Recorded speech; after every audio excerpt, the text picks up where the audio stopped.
제가 이 이야기를 시작하기 전 제 소개부터 해야겠지요. 저는 이정순, 올해로 73이 되었고요. 지금은 경기도 구리시의 작은 임대 아파트에 혼자 살고 있습니다. 그전까지는 서울 은평구의 빌라에서 오랫동안 살았지만 지금 사는 이 집은 제 인생의 두 번째 시작이자 한 번도 생각지 못한 인생의 전환점이기도 했습니다. 제게는 하나뿐인 아들이 있습니다. 남편은 아이가 초등학교 들어갈 무렵 교통사고로 먼저 세상을 떠났어요. 그때부터 저는 혼자 아이를 키우느라 정신없이 살아왔지요. 방 2칸짜리 단칸방에서 살림을 시작해서 설거지며 청소며 장사까지 안 해본 일이 없을 정도로 치열하게 살았습니다. 아이에게는 가난한 티네이지 않으려 했고 학원비며 급식비는 쥐어짜서라도 어떻게든 마련했습니다. 그래도 착한 아이였어요. 공부도 곧잘 했고 성실했지요. 대학을 서울에 있는 국립대로 갔을 때는 저도 모르게 눈물이 나더라고요. 그동안의 고생이 주마등처럼 스쳐 지나가면서요. 제 인생이 헛되지 않았다고 생각했어요. 그 아이가 졸업하고 대기업에 들어갔고 회사에서 만난 여자와 결혼하겠다고 했을 때도 저는 기꺼이 제 전 재산을 내어주었습니다. 당시 은평구의 집은 제 명의였지만 저는 아들에게 신혼집으로 주었어요. 전세로 옮기라고 해도 들은 채도 않던 아들이었으니까요. 어차피 죽으면 너희 거 아니냐며 웃으며 말했던 게 엊그제 같은데 그 말이 이렇게 쓰라린 날이 올 줄은 몰랐지요.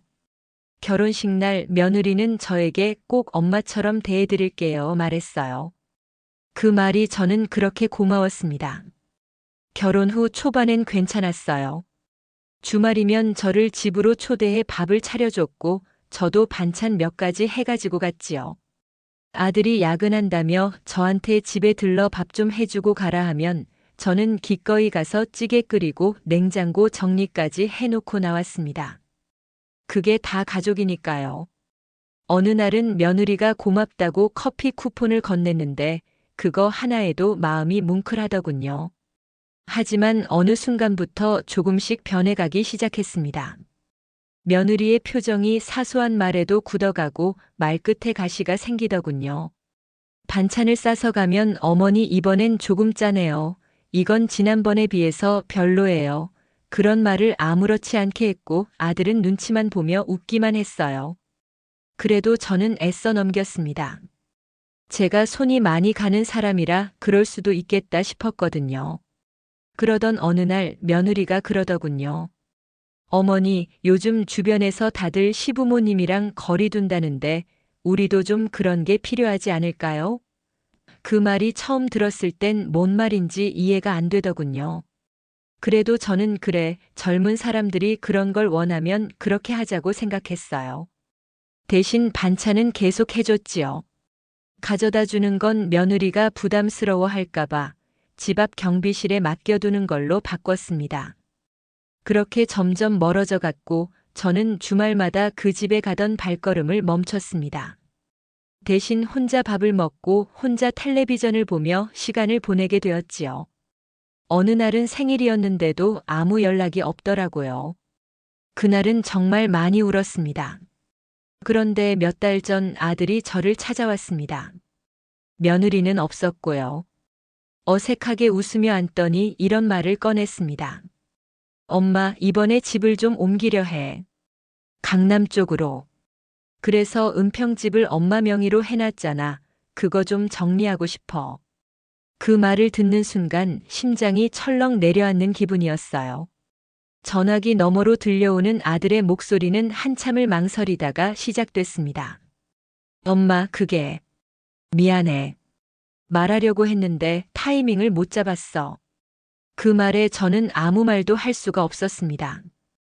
어찌 보면 뻔한 변명일 테니까요. 타이밍을 못 잡았다는 그 말 안에 내가 있었던 적이 있었던가.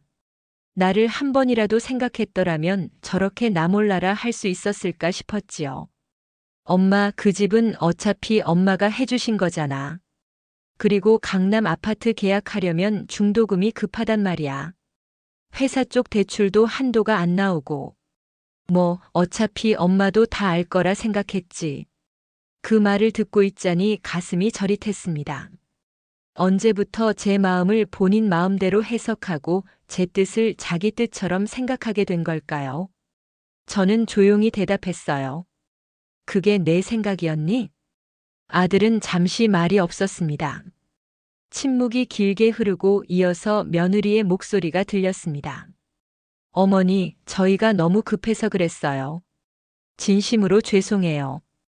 근데 저희도 어쩔 수가 없었어요. 어머니가 도장 주셨을 때 아무 말씀도 안 하시길래 괜찮으신 줄 알았어요. 괜찮다라고 제가 말했었나요? 아니요, 저는 그저 조용히 꺼내주었을 뿐입니다. 말없이 꺼내준 도장이 그들에게는 허락의 표시였나 봅니다. 그렇다면 내 침묵은 동의가 아니라 신뢰였다는 걸 그들은 왜 몰랐을까요? 엄마가 준다고 했잖아요. 예전에 다 너희들 줄 거라고. 그래서 저희는 그걸 믿고 시작한 거예요. 이사 일정 다 맞춰놨고 인테리어도 계약했어요. 아들의 말에 저는 순간 이성이 끊길 뻔했습니다. 믿고 시작했다고요? 그 믿음은 제 말 한마디에서 비롯된 게 아니었습니다. 그건 그냥 그들만의 계획이었지요. 계획이라는 이름 안에 저는 없었습니다. 저는 단지 도움을 줄 존재였고 넘겨줘야 할 대상이었을 뿐이었어요. 너희는 왜 한 번도 내게 제대로 물어보지 않았니? 이 집을 팔아도 되는지 정말 괜찮은 건지. 왜 한 번도 묻지 않았니? 저의 목소리는 떨리고 있었습니다. 분노 때문이기도 했고 서운함 때문이기도 했습니다. 수화기 너머로 들려오는 아들의 침묵, 그리고 그 안에 담긴 무책임함이 저를 더 아프게 만들었습니다. 엄마도 이제 편하게 사실 때 됐잖아요. 이사하시면 저희가 모시려고 했던 거고. 저는 그 말에 쓴웃음을 지었습니다. 모신다는 말, 저는 그 단어를 그렇게 무겁게 받아들이게 될 줄 몰랐습니다.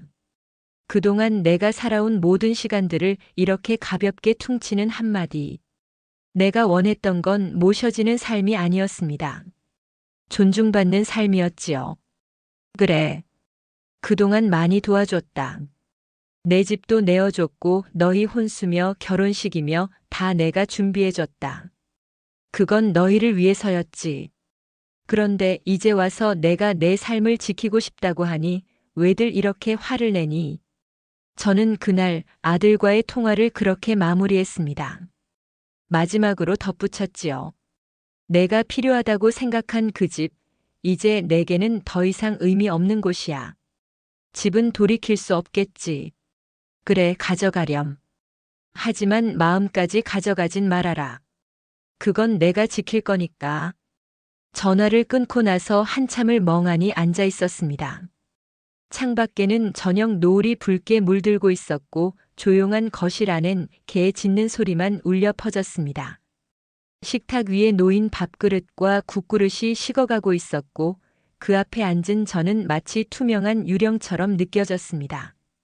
내가 가족이라고 믿었던 사람들, 그들이 나를 투명하게 만든 것 같았습니다. 존재는 있으나 목소리는 없는, 마음은 있으나 가치는 없는. 그날 밤 저는 다짐했어요. 이제부터라도 내 인생을 살아야겠다고.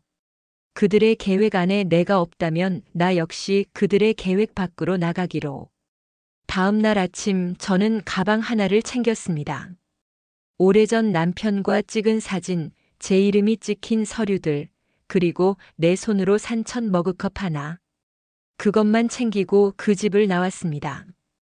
다시는 반찬 아주머니로 불리지 않기 위해. 그날로 저는 다시 원래 살던 전셋집으로 돌아왔습니다. 이삿짐이라고 해봐야 작은 여행용 가방 하나, 텅 빈 손에 마음만 가득 담아 돌아온 집이었어요. 집안은 여전히 제 물건들로 가득했지만 낯설기 짝이 없었습니다. 오래 비워진 방에는 먼지가 내려앉아 있었고 냉장고엔 묵은 김치 한 통이 외롭게 자리를 지키고 있었지요.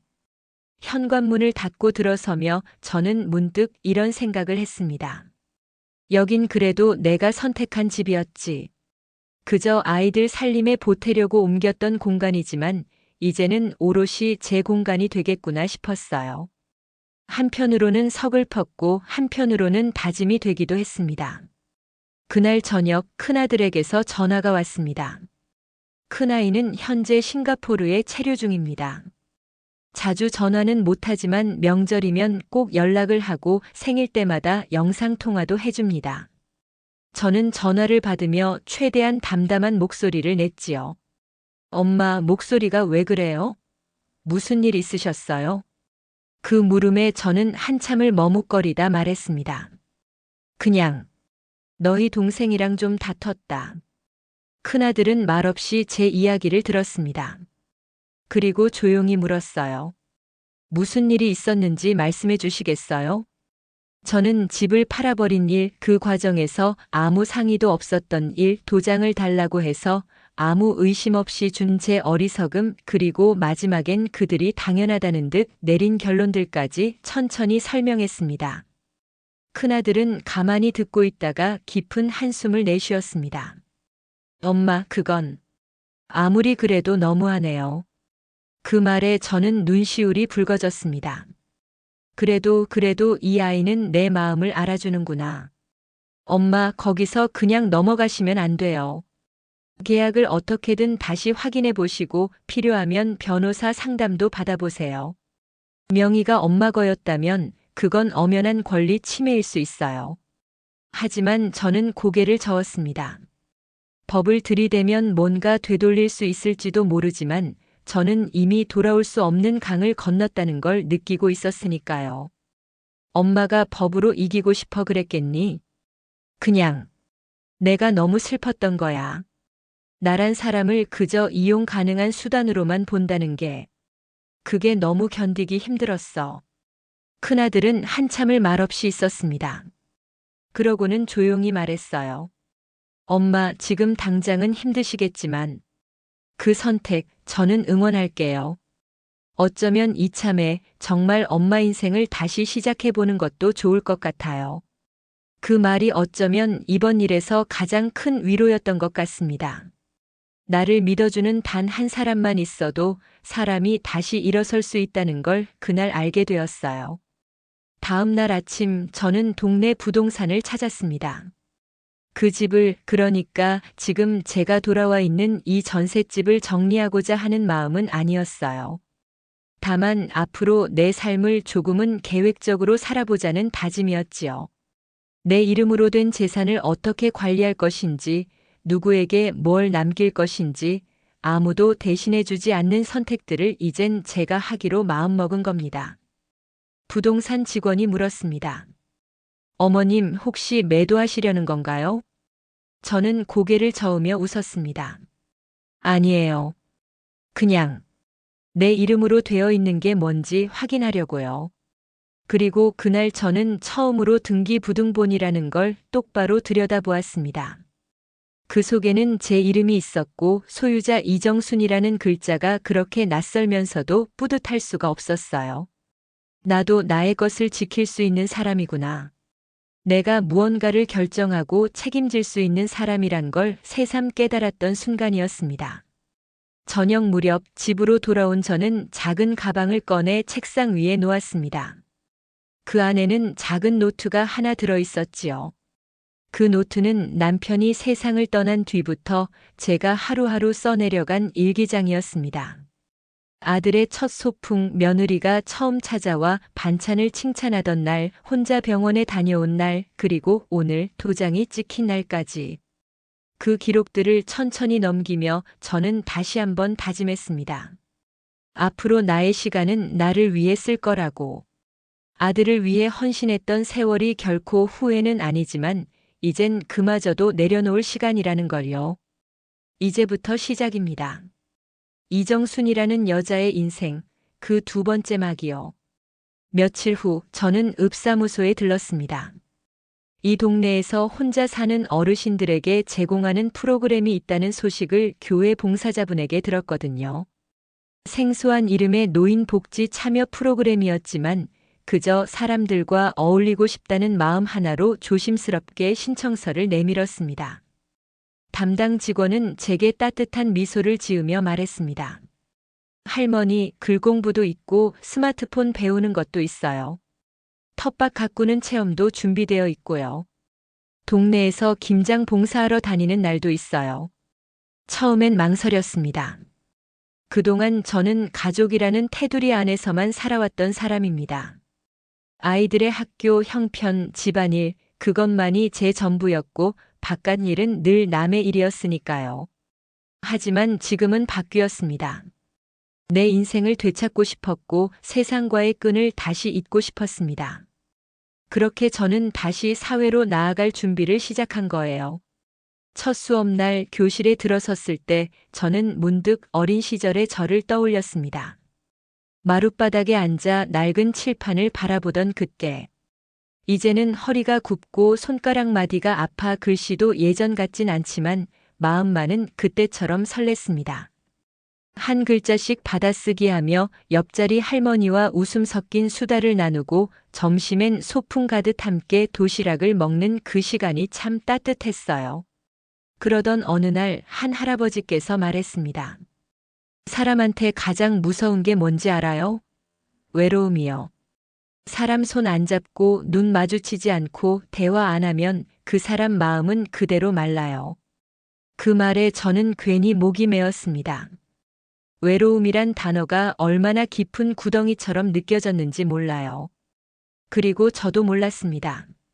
제가 그 구덩이 안에 그렇게 오래 있었다는 걸.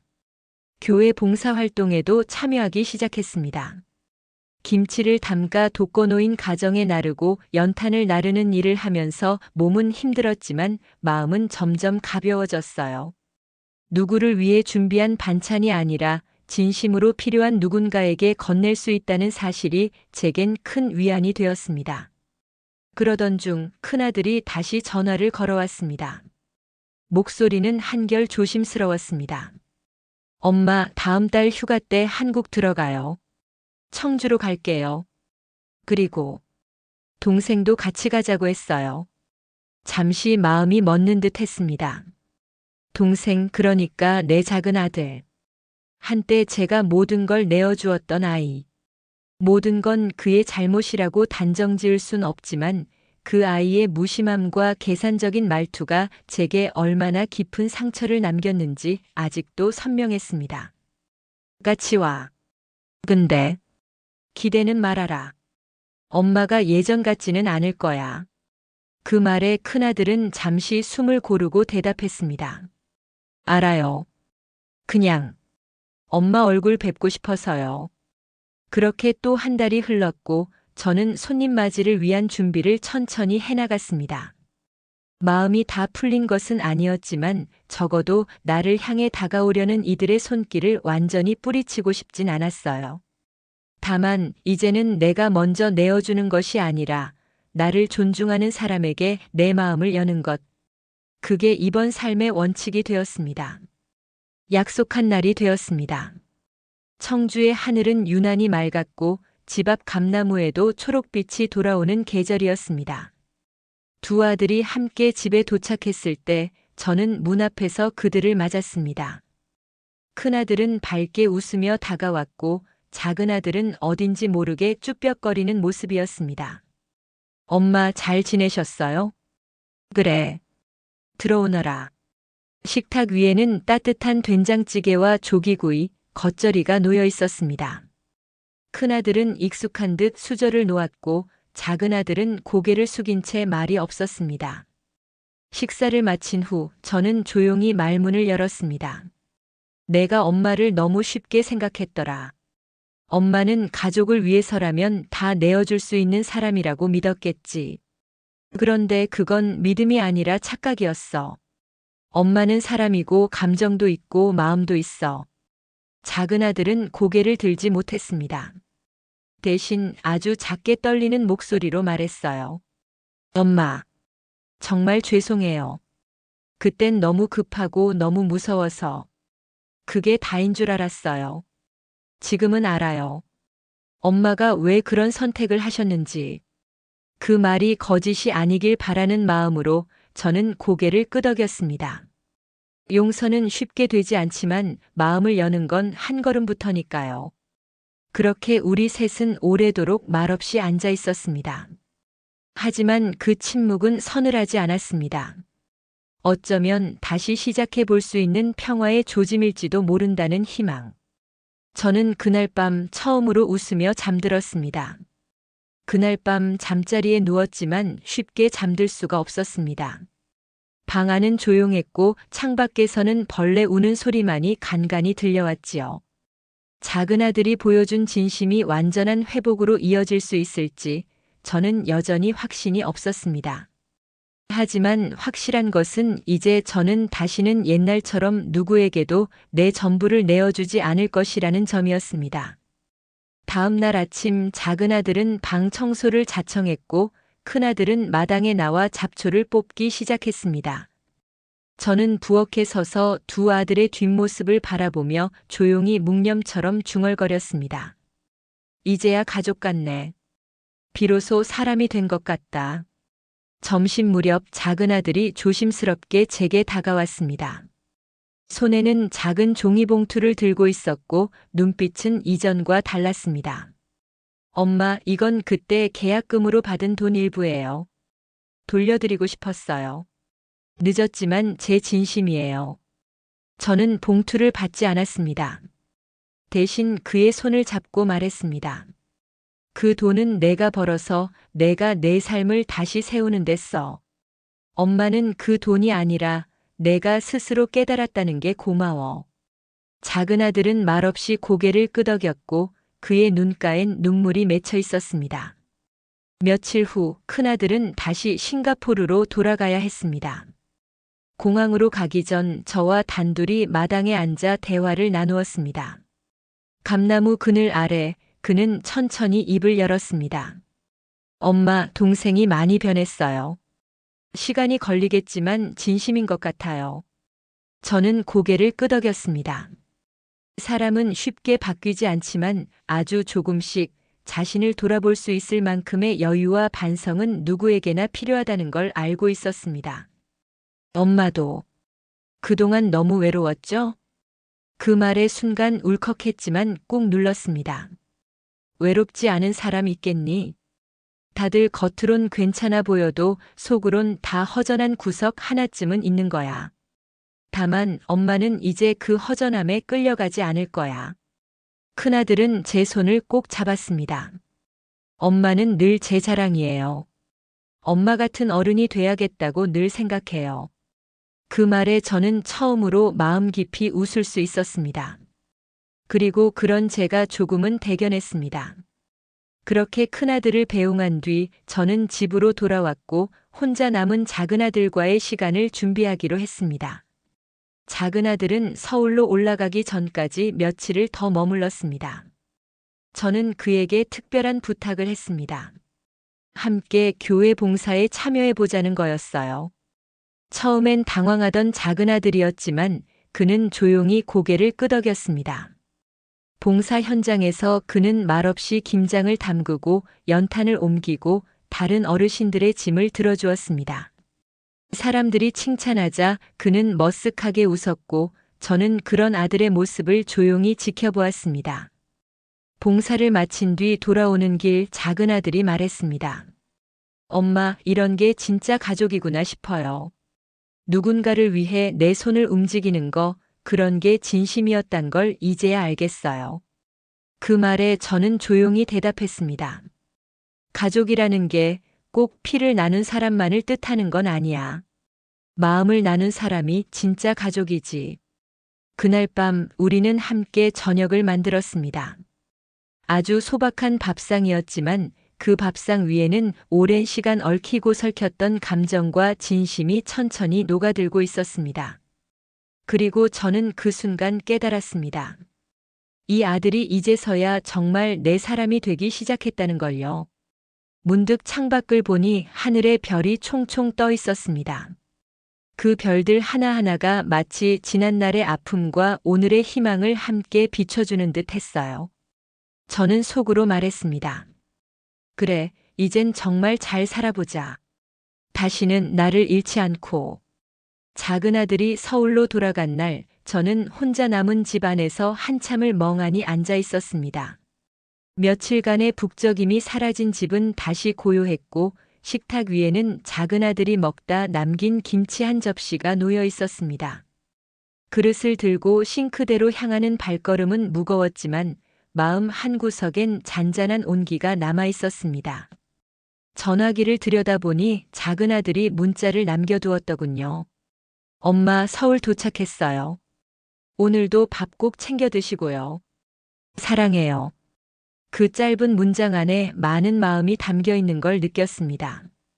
예전 같으면 이런 말 한마디가 어색했을 아이인데 이제는 먼저 다가와 진심을 전하려는 모습이 보였습니다. 사람은 시간이 걸리더라도 결국 배웁니다. 다만 그 시간이 너무 늦지 않기를 바랄 뿐이죠.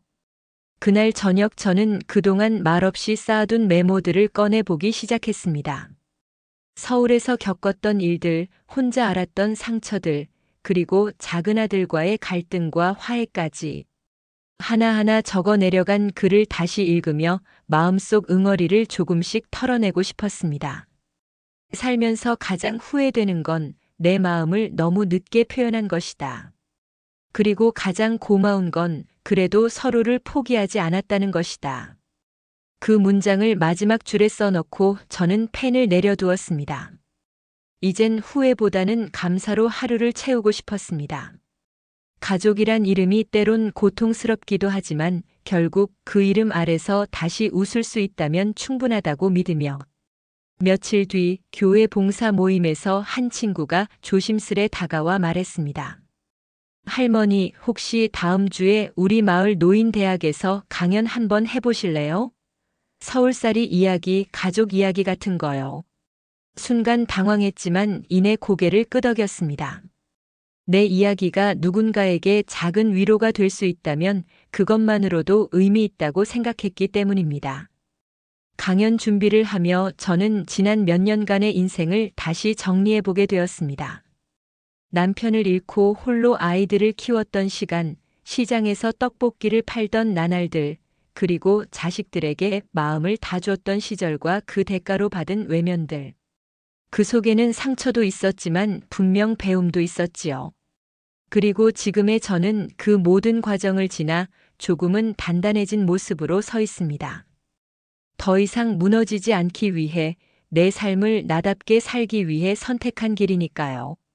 강연 당일 마을 회관에는 335 할머니들이 모여 앉아 있었습니다. 제가 무대 앞에 서자 모두의 눈이 제게 향했고 저는 천천히 입을 열었습니다. 안녕하세요. 저는 서울살이 40년 이제 고향으로 돌아온 김희순입니다. 오늘 제 이야기를 나누려 합니다. 아주 오래도록 입 밖에 내지 못했던 그러나 누구에게나 있을 법한 이야기 말입니다. 조용히 고개를 끄덕이는 얼굴들 사이로 저는 그날 처음으로 제 인생을 소리내어 풀어냈습니다. 강연이 끝난 뒤 몇몇 할머니들이 다가와 조용히 말을 걸었습니다. 나도 비슷했어요. 아들한테 집 보태줬는데 요즘은 연락도 없어요. 딸이 결혼하자마자 안 보이더라고요. 그래도 뭐 다 그런 거지요. 그들의 눈빛엔 쓸쓸함도 있었지만 동시에 작은 안도도 느껴졌습니다. 나만 그런 게 아니구나라는 공감의 힘이었습니다. 저 역시 그날 처음으로 고백의 후련함과 함께 다정한 연대의 위로를 얻었어요. 며칠 후 큰아들에게서 택배가 하나 도착했습니다. 박스를 열자 예쁜 손수건과 함께 짧은 편지가 들어 있었습니다. 엄마 늘 고마워요. 그 밥상에 다시 앉을 날이 곧 올 거예요. 그때까지 건강히 잘 계세요. 저는 그 손수건을 들고 웃었습니다. 손끝에 닿는 부드러움이 마치 아들의 마음처럼 느껴졌어요. 그날 저녁 작은 정원에 물을 주며 문득 생각했습니다. 내 인생은 어쩌면 지금부터가 진짜일지도 모른다고. 오롯이 나 자신으로 살아가는 살. 그 안에서 가족도 이웃도 다시 소중한 존재로 다가오는 그런 살 말입니다. 그리고 저는 다시 일기를 펼쳤습니다. 제목을 이렇게 적었지요. 잃어버린 밥상 다시 차리다. 며칠 뒤 큰아들과 작은아들이 함께 내려왔습니다. 예상보다 빨리 찾아온 재회였습니다. 두 아들은 마을 입구 버스 정류장에서 내렸고 저는 작은 손수건으로 땀을 훔치며 그들을 마중 나갔습니다. 멀리서 걸어오는 두 사람의 모습은 나란히 걷는 형제 같기도 했고 마음을 다잡고 오는 전우 같기도 했습니다. 집 앞에 도착하자 작은 아들이 먼저 입을 열었습니다. 엄마, 정말 감사합니다. 이렇게 받아주셔서.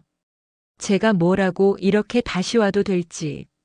저는 손을 저으며 말했습니다. 이 집은 원래 내 집이 아니었고 이젠 내가 돌아올 자리도 아니야. 하지만 내가 사람으로 돌아왔다면 그건 엄마한테 큰 선물이지. 그 말에 작은 아들은 눈을 피했습니다. 큰아들이 조용히 제게 말했습니다. 엄마, 오늘은 우리가 밥할게요. 쉬세요. 저는 말없이 고개를 끄덕였습니다. 부엌에서 두 아들이 함께 국을 끓이고 반찬을 만들며 대화를 나누는 소리가 들려왔습니다. 그 소리만으로도 저는 충분했습니다. 식사가 끝난 뒤 우리는 작은 마당에 평상을 놓고 나란히 앉았습니다. 바람이 불어와 나뭇잎을 흔들었고 그 소리 사이로 작은 아들이 조심스럽게 입을 열었습니다. 엄마, 제가 왜 그렇게 됐는지 이제 조금 알 것 같아요. 처음엔 단지 집 한 채였어요. 엄마가 준다는 말도 있었고 우리 삶이 좀 나아질 거란 기대도 있었죠. 그런데 그게 집이 아니라 엄마였다는 걸 나중에서야 깨달았어요.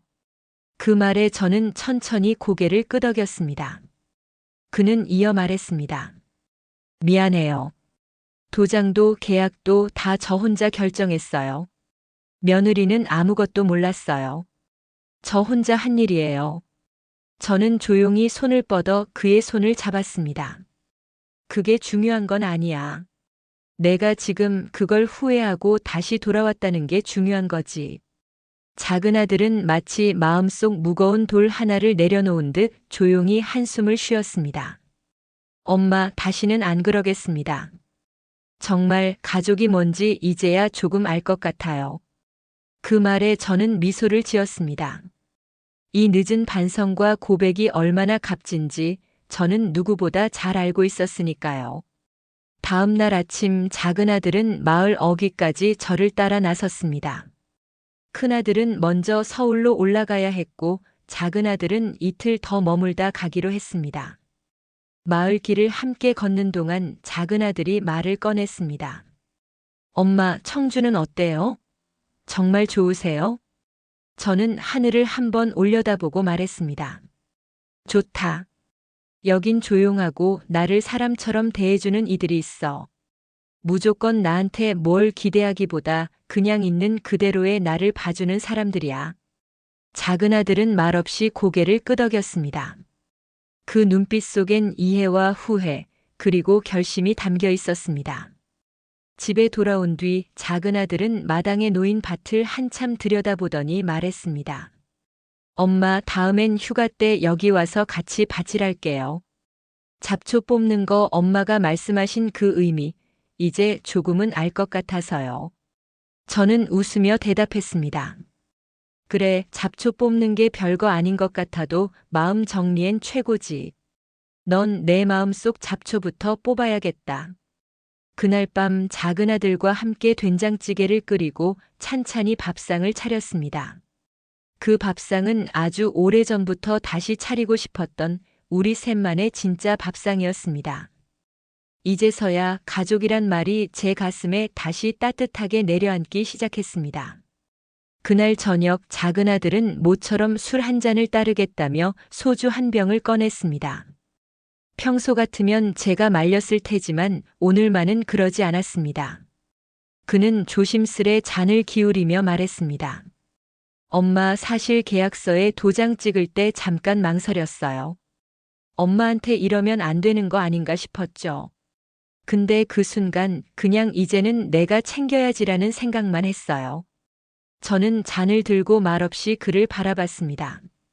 술 기운에 붉어진 얼굴이 조금은 안쓰러워 보였습니다. 그는 이어서 말했습니다. 그런데 그게 결국은 엄마를 없애고 나만 챙기겠다는 거였더라고요. 엄마 이름을 팔아서 내 살 길만 챙긴 거였죠. 제가 그걸 이제야 알아요. 저는 천천히 고개를 끄덕였습니다. 그걸 이제라도 알아서 다행이다.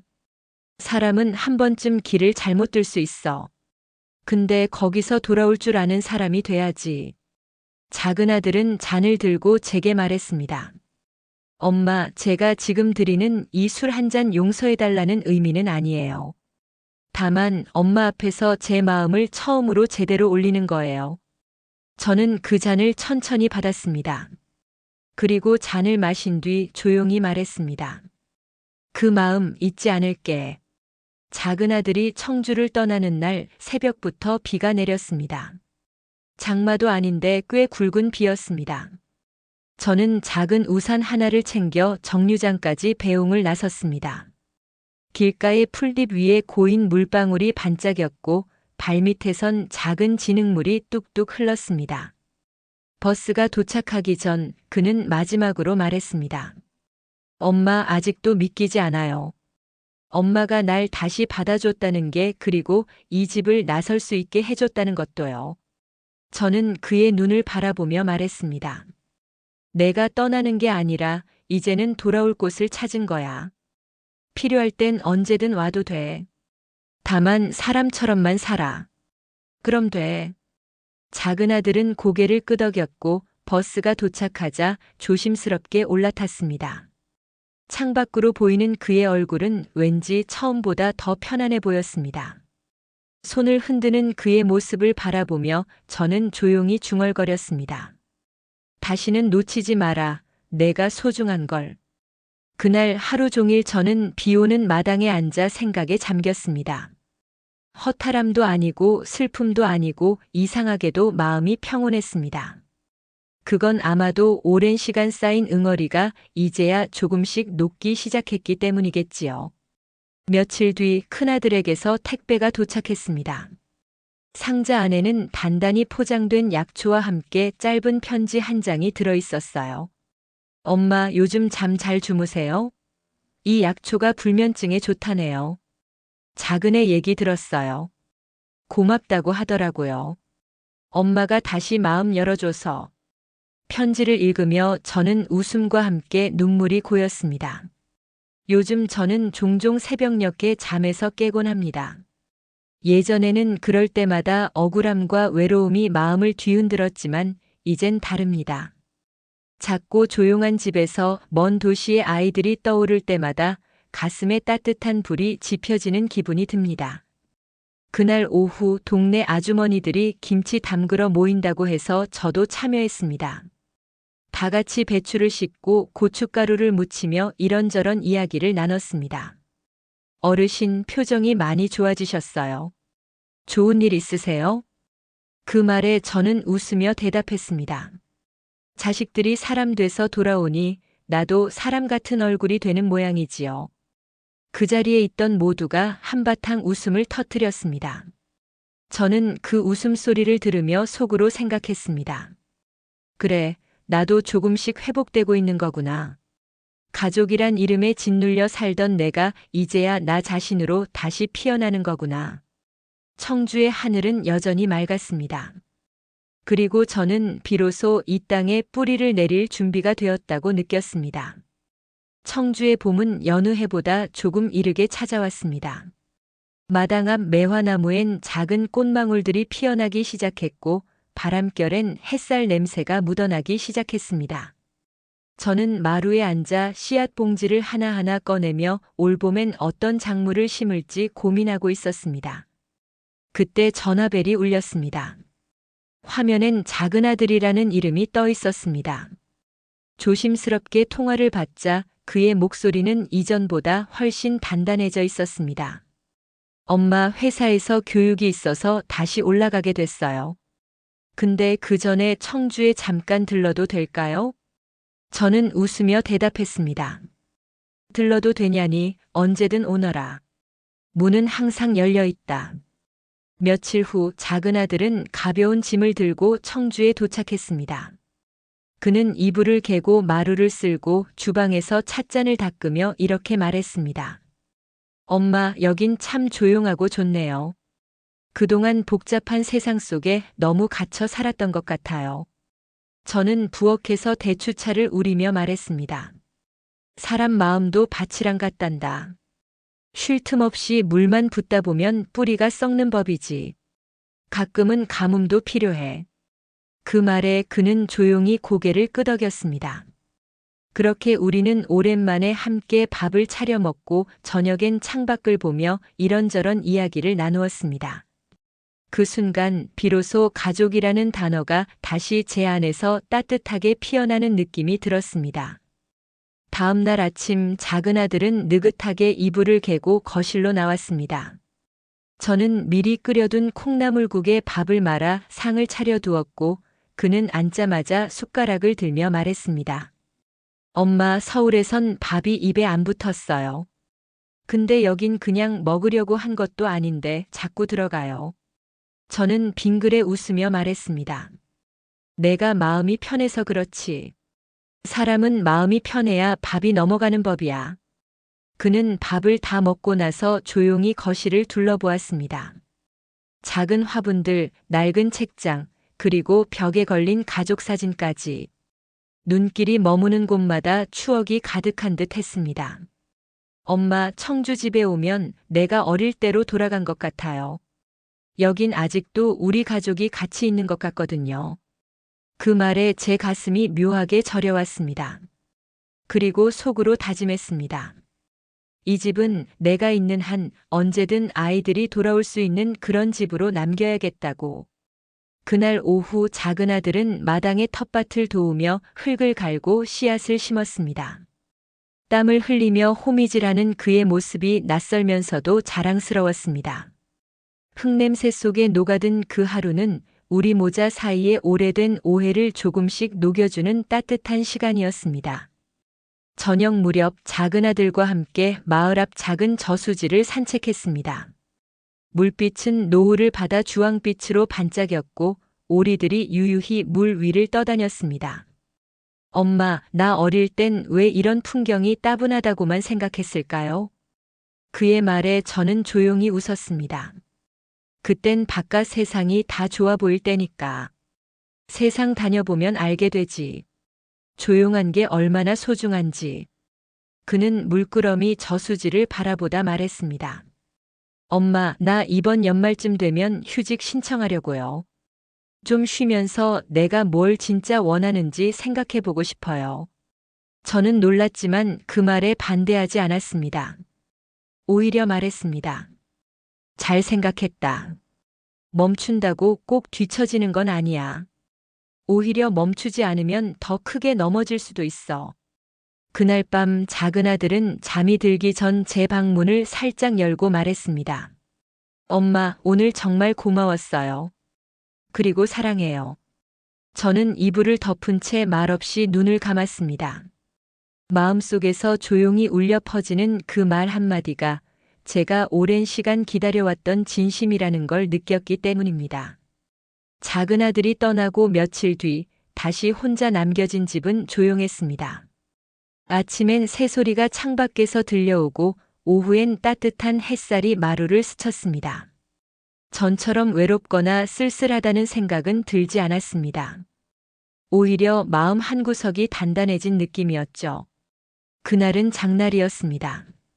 시장에 가면 꼭 들르는 두부 가게에 들러 고소한 두부 한 모를 샀고 익숙한 단골 채소 가게에선 싱싱한 열무를 샀습니다. 아주머니들이 저를 보고 환하게 웃으며 말했습니다. 어르신, 오늘따라 얼굴이 더 환해요. 좋은 일 있으신가 봐요. 저는 웃으며 말했습니다. 사람 마음이 편해지면 얼굴도 덩달아 펴지나 봐요. 아주머니들이 웃음 짓고 저는 장바구니를 들고 천천히 집으로 걸어왔습니다. 예전 같으면 아들 올까 말까 생각하며 부질없이 전화를 들여다봤겠지만 오늘은 오롯이 제 하루에 집중하며 사는 게 고맙기만 했습니다. 청주라는 이 작은 도시는 제게 다시 삶을 배우게 해주는 곳이 되었습니다. 상처받은 마음을 꿰매고 꺼져가던 자존심의 불씨를 지펴주는 그런 고마운 곳 말이지요. 그날 저녁 큰아들에게서 영상통화가 걸려왔습니다. 화면 속 그는 퇴근길 지하철에서 겨우 빈자리를 찾아 앉은 듯 피곤해 보였습니다. 그런데도 웃으며 말했어요. 엄마, 우리 막내가 많이 변했더라. 서울 올라와서도 연락 자주 하고 술자리도 줄이고 지난번엔 회사에서 먼저 제안받은 프로젝트도 거절했대요. 자기 생활이 먼저래. 저는 그 말을 듣고 한동안 화면을 바라보며 말했습니다. 사람이 바뀌는 데는 계기가 필요해. 그 계기가 아프면 오래 남고 바뀌는 폭도 크지. 큰아들은 화면 너머로 고개를 끄덕였습니다. 맞아요. 그리고 엄마 고마워요. 그렇게 결단해줘서. 솔직히 처음엔 나도 놀랐어요. 근데 지금 생각해보면 엄마 아니었으면 우리 가족 다 무너졌을지도 몰라요. 그 말에 저도 모르게 눈가가 뜨거워졌습니다. 가족이라는 이름으로 서로를 오해하고 상처 줬던 시간이 길었지만 이렇게 조금씩 다시 맞춰가는 모습이 참 기특하게 느껴졌습니다. 통화를 마친 뒤 저는 창문을 열고 밤바람을 맞았습니다. 멀리서 개 짖는 소리, 이웃집에서 들려오는 드라마 소리, 그리고 마당 어귀에 핀 매화향이 뒤섞인 그 시간 속에선 저는 고요한 희망 하나를 다시 품었습니다. 다음 날 읍사무소 복지 담당 직원이 방문했습니다. 노인복지센터 프로그램 안내를 하러 왔다며 조심스럽게 문을 두드렸지요. 저는 차 한 잔을 내어드리고 이야기를 들었습니다. 김희순 어르신, 혹시 다음 달부터 시작하는 노래교실이나 건강체조반 등록하실 생각 있으세요? 예전에 노인대학 등록하셨다 들었거든요. 저는 고개를 끄덕이며 말했습니다. 이번엔 노래교실 한번 들어가 볼까 해요. 요즘 마음이 가벼워졌는지 자꾸 흥얼거리고 싶더라고요. 직원이 환히 웃으며 종이를 꺼내 신청서를 써주었습니다. 그리고 조심스레 말했어요. 요즘 어르신들 중에 가족 문제로 마음 다친 분들이 많은데 김어르신 보면 저희도 용기를 얻어요. 사람은 나이 들어서도 변할 수 있고 삶은 언제든 다시 시작될 수 있구나 싶거든요. 그 말에 저는 괜히 부끄러워 웃음이 났습니다. 나도 그렇게 말해줘서 고맙네요. 나도 누군가에겐 희망이 될 수 있다면 참 다행이지요. 그날 저녁 라디오에서 들려오는 트로트 음악에 맞춰 흥얼거리며 된장찌개를 끓였습니다. 소박한 식탁 위에서 김이 모락모락 피어오르던 그 순간, 저는 이만하면 꽤 괜찮게 잘 살아가고 있다고 느꼈습니다. 청주의 아침은 여전히 고요했습니다. 새소리에 눈을 뜨고 작은 창문 틈으로 스며드는 햇살에 이불을 걷어냈습니다. 마당 앞 풀밭에는 이슬이 송골송골 맺혀 있었고 어제 심은 배추 모종도 제법 자리를 잡은 듯 보였습니다. 그날은 동네 복지센터에서 노래교실 첫날이었습니다. 거울 앞에 서서 머리를 단정히 빗고 옷장 한켠에서 아끼던 옥색 카디건을 꺼내 입었습니다. 그렇게 준비를 마치고 천천히 마을 회관 쪽으로 발걸음을 옮겼습니다. 센터에 도착하니 벌써 몇몇 어르신들이 자리를 잡고 계셨습니다. 반갑게 인사하며 자리에 앉으니 강사님이 기타를 들고 들어오셨고 수업이 시작됐습니다. 자, 오늘은 옛 노래 찔레꽃부터 불러볼게요. 아시는 분은 따라 부르시고 모르는 분은 흥얼거리셔도 좋아요. 처음엔 목소리가 잘 안 나왔지만 노래가 절반쯤 지나갈 무렵엔 저도 모르게 따라 부르고 있었습니다. 나도 모르게 미소가 번졌고 제 옆자리에 앉은 아주머니가 팔꿈치로 살짝 치며 말했습니다. 어르신 목소리 좋네요. 다음엔 듀엣해요. 저는 웃으며 고개를 끄덕였습니다. 그렇게 오랜만에 사람들과 어울려 웃고 떠들다 보니 집에 돌아오는 길이 한결 가볍고 따뜻했습니다. 집에 돌아와 마루에 앉아 쉬고 있는데 휴대폰 진동이 울렸습니다. 화면에는 작은 아들의 이름이 떴습니다. 받자마자 들려오는 그의 목소리는 조금 떨려 있었습니다. 엄마 혹시 괜찮으면 다음 주에 형이랑 같이 내려가도 될까요? 내려오고 싶으면 내려오거라. 엄마는 언제든 기다린다. 고마워요. 엄마 진심이에요. 전화를 끊고 나서 저는 마당으로 나갔습니다. 볕이 좋아 김장용 배추를 옮겨 심고 텃밭 주변 잡초도 정리했습니다. 문득 아들들이 다시 오면 무슨 음식을 해줄까 고민하다가 예전에 자주 해주던 묵은지 등 갈비찜을 떠올렸습니다. 오랜만에 시장에 나가 등갈비를 사고 새우젓과 묵은지도 넉넉히 챙겼습니다. 집으로 돌아와 양념을 미리 재워놓고 냉장고에 넣는 순간 마음이 든든해졌습니다. 다시는 상처 주고 상처받는 일이 없기를, 이번엔 정말 따뜻한 밥 한 끼로 서로를 이해할 수 있기를 바랐습니다. 다음 주말 큰아들과 작은아들이 함께 청주 집에 도착했습니다.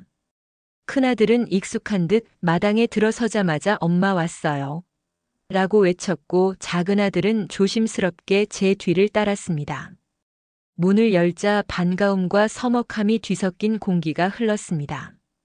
저는 방에서 미리 데워둔 묵은지 등 갈비찜을 꺼내 상에 올렸고 세 식구가 마주 앉았습니다.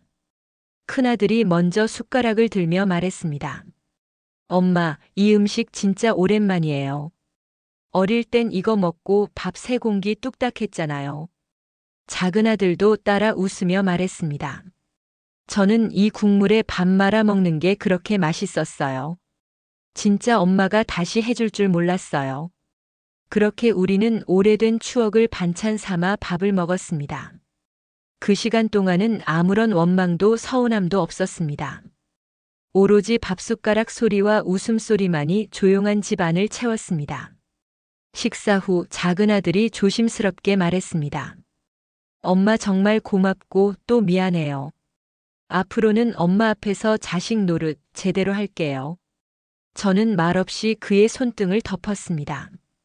따뜻하고 묵직한 그 손을 가만히 쓰다듬으며 말했습니다. 지금부터라도 괜찮다. 사람은 깨달은 순간부터 다시 시작하는 거니까. 그날 저녁 작은아들은 마루에 앉아 조용히 제 옆으로 다가왔습니다. 큰아들은 설거지를 마치고 밖에 잠시 나갔고 집안엔 저희 둘만의 시간이 흘렀습니다. 엄마, 나 나중에라도 청주에 다시 자리 잡고 싶어요. 여기 공기 좋고 사람들도 따뜻하고 무엇보다 엄마가 계시니까요. 그 말에 저는 가만히 그를 바라보다가 말했습니다. 사람은 자기가 머물고 싶은 곳이 생겼을 때 비로소 진짜 어른이 되는 거란다. 작은아들은 고개를 끄덕이며 이번엔 진심으로 그런 선택을 하고 싶다고 말했습니다. 그가 전보다 한층 성숙해진 눈빛을 하고 있다는 걸 저는 분명히 느낄 수 있었습니다. 다음 날 아침 두 아들은 마당을 쓸고 텃밭 일을 도왔습니다. 며느리 대신 아들들이 고무장갑을 끼고 호미질을 하는 모습에 저는 괜히 웃음이 났습니다. 형, 여긴 흙이 되게 말랑말랑하다. 그러게. 엄마가 이렇게 고생한 데였구나. 둘은 서로 장난을 치며 일했고 저는 그 모습을 바라보며 마음속 깊은 곳이 따뜻해지는 걸 느꼈습니다. 점심 무렵 큰아들이 짐을 싸며 말했습니다. 엄마, 이번 달 말에 다시 올게요. 다음엔 와이프도 같이 데려올게요. 다 같이 청주에서 하루쯤 묵고 가는 것도 좋을 것 같아서요. 저는 고개를 끄덕이며 대답했습니다. 그래, 밥상은 내가 준비할게. 큰아들이 떠난 뒤 작은아들은 남아서 하루 더 머물기로 했습니다. 그날 저녁 함께 걸으며 시장을 들렀고 찹쌀떡과 유자차를 사서 돌아오는 길에 작은아들이 말했습니다. 엄마, 사실 나 지금 퇴사 준비 중이에요. 형처럼 안정적인 직장은 아니었고 회사도 내 사람처럼 느껴지지 않더라고요. 저는 놀라기보단 그 아이가 고민을 나눠준 것이 기뻤습니다. 사람마다 길이 있는 법이지. 남 따라가는 게 정답은 아니야. 내 길을 찾으면 되는 거야. 그날 밤 작은아들은 오랜만에 방에서 라디오를 켜고 조용히 음악을 들었습니다. 저는 부엌에서 귤을 까다가 문득 그가 들려준 음악 소리에 발걸음을 멈췄습니다. 그 곡은 오래전 남편과 함께 듣던 그 노래였습니다. 시간이 흘러도 추억은 음악 속에 살아남아 있었고 저는 그 순간 어쩌면 지금이야말로 내 인생에서 가장 평온한 시간일지도 모르겠다고 생각했습니다. 다음 날 아침 작은 아들이 떠날 채비를 했습니다. 배웅을 나가기 위해 마당으로 함께 걸어 나왔습니다. 그는 가방을 메고 서서 제게 인사를 했습니다. 엄마 정말 고마웠어요. 내가 얼마나 엄마 마음 몰랐는지 이제서야 알았어요. 다음엔 더 나은 모습으로 다시 올게요. 저는 고개를 끄덕이며 말했습니다. 그 말 꼭 지켜라. 엄마는 약속을 지키는 사람을 믿는다. 작은 아들의 뒷모습이 골목길 너머로 사라질 때까지 저는 그 자리를 떠나지 않았습니다. 발걸음은 무거워도 마음은 이상하리만치 가벼웠습니다. 집으로 돌아와 다시 텃밭 앞에 섰습니다. 호미를 들고 다시 일상으로 돌아온 나는 이제 더는 외롭지 않았습니다.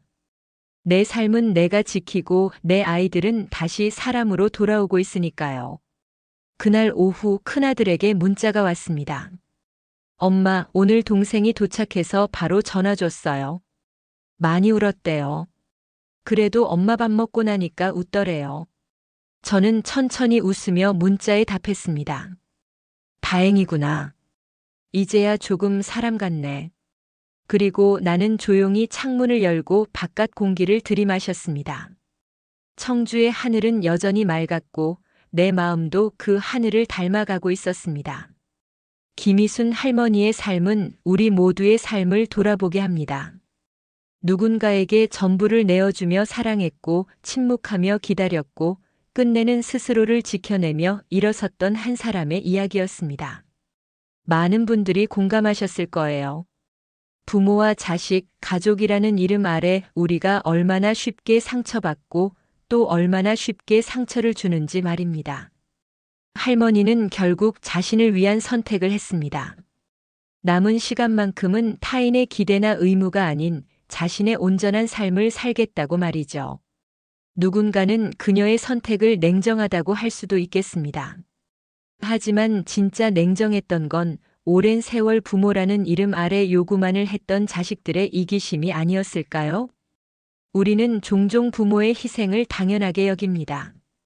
해줬으니까 앞으로도 해줄 것이다라는 마음이 언제부터인지 뿌리를 내려버립니다. 하지만 그 누구도 타인의 인생을 소비할 권리는 없습니다.